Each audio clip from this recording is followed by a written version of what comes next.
Hi, and welcome back to my channel. If you're new here, I'm a member, registered nurse, and public health entrepreneur. I teach helping professionals to monetize their skill set so they can make impact and income doing what they love to do, serving how they love to serve.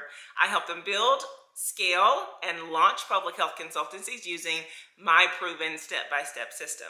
In fact, one of the ways that I do that is to help individuals package their genius. And speaking of, in just a few weeks, I'm going to be hosting a free Q&A session where I will be sharing the intricacies of curriculum development and curriculum licensing. So if you're interested, there's more information in the comment section below this video. Now, in this video today, I'm going to be sharing with you the basics of curriculum development. Just think of this as curriculum development 101. Now, you'll get a lot more when you come to my free Q&A session, but I do want to give you this information to get you started. So stay tuned as I share with you the essential elements of developing an effective training curriculum. Let's get into it.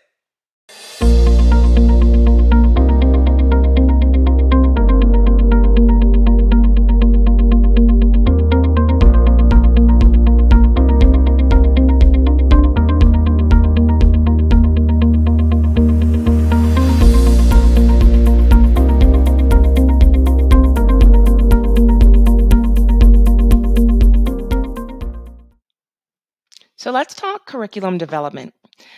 The simplest definition of the word curriculum is the subjects that make up a course of study. This could be at a school, university, college, academic institution of any type. But essentially, curriculum planning or curriculum development is the deliberate organization of course activities and delivery within a classroom. So when I talk about curriculum, I'm talking about all of the things that encompass those activities and that lesson that's delivered in the classroom. And that includes the learning objectives, the delivery training methods, the course content and assignments, the learning assessments and evaluations, and other things that I'm going to discuss in future videos, not necessarily in this video today. For now, the biggest takeaway that I want you to understand is curriculum development isn't just about creating a series of lessons. It's really a strategic framework that integrates educational theory, professional competencies, and the needs of the particular industry that you're in. So let's unpack this a bit further. Let's talk about the curriculum development process. Now, there are lots of processes and models for developing curriculum, but the most common kind or the most common process that's used in instructional design is the ADDIE model or approach, whatever you want to call it. So ADDIE is an acronym for a 5-phase course development or curriculum development process, which stands for analysis, design, development, implementation, and evaluation. And although the steps of ADDIE are not sequential necessarily, they are interconnected, and each step is very important. I could do a whole video or a whole webinar presentation on ADDIE, so I'm not going to go into detail in this particular video, but I will create a future video that discusses ADDIE in more detail. Now, curriculum development is an art and a science, okay? But it's not rocket science. I love using this disclaimer not only in my proposals and contracts for curriculum development, but I also use this to teach others about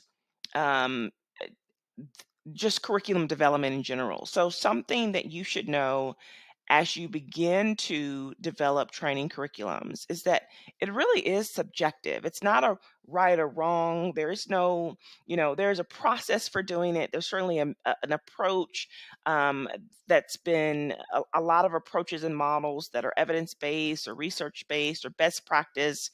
But ultimately, it's a subjective service. And the writer or the curriculum developer is a provider that has a unique vision and an ever-evolving style and technique. And I love that, and I love including that caveat because as I, as a curriculum developer, learn more about developing curriculum, learn more about instructional design, my style and technique changes as well. So I think it's important for clients to understand that what I did for one organization 3 years ago is not necessarily going to be what I do for you, in your project.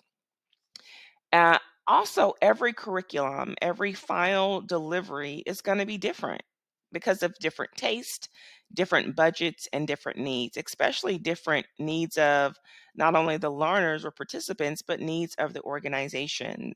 And lastly, the writer uses their personal judgment to create favorable results for the learners based on those learner needs. So, if you've been thinking about doing curriculums and you think there's a right or a wrong way, or it's black or it's white. I'm just here to tell you it's very gray. So you don't have to feel um, boxed in, right? You need to learn best practices, you need to learn some models and some concepts of instructional design, but you don't have to feel like there is a 100% right or wrong way to develop a curriculum.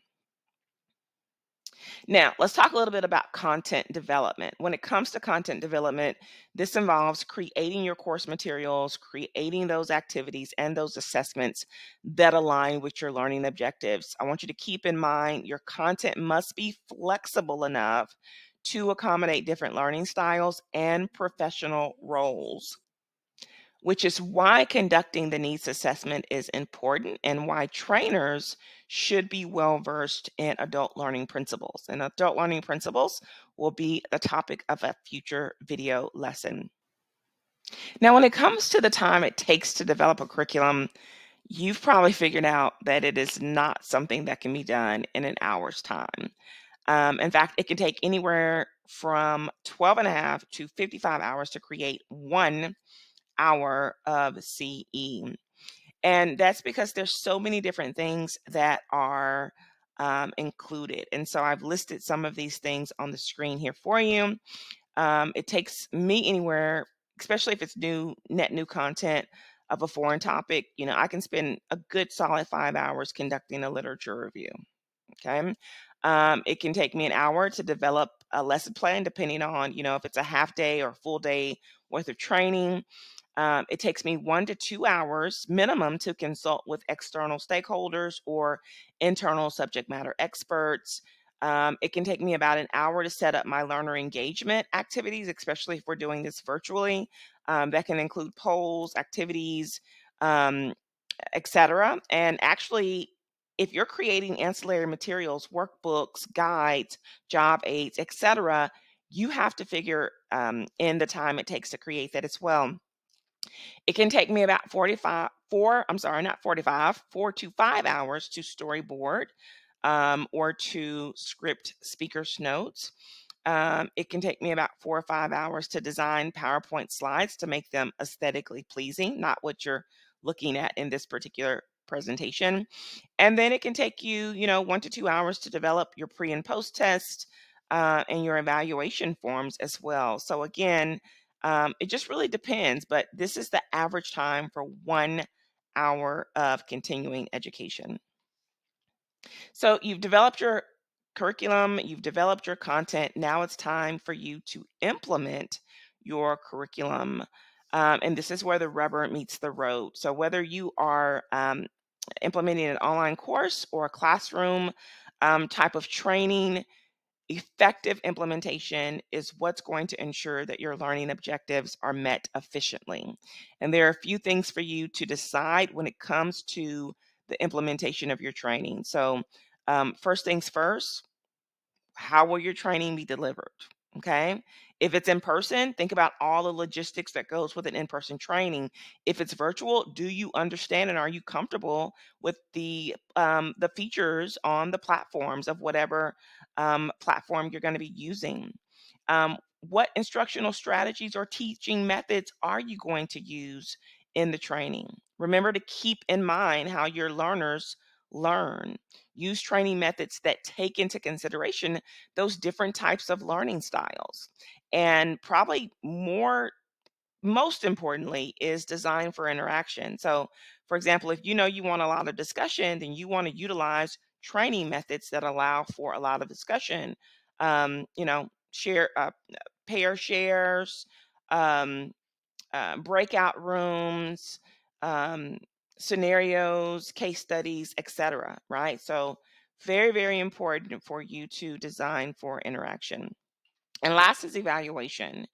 In a nutshell, the purpose of evaluation is to get feedback from your learners or your participants about your training course or curriculum, and then use that feedback to continuously improve and enhance the curriculum so it gets better and better over time.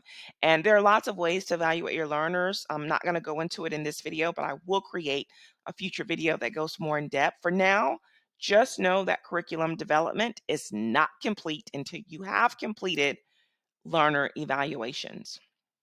And there you have it, a brief review of the curriculum development process. And I hope you found this information helpful. If you did, please hit the like button, share this video with your colleagues, and subscribe to my channel for more expert insights into ways you can package your genius with training and curriculum development.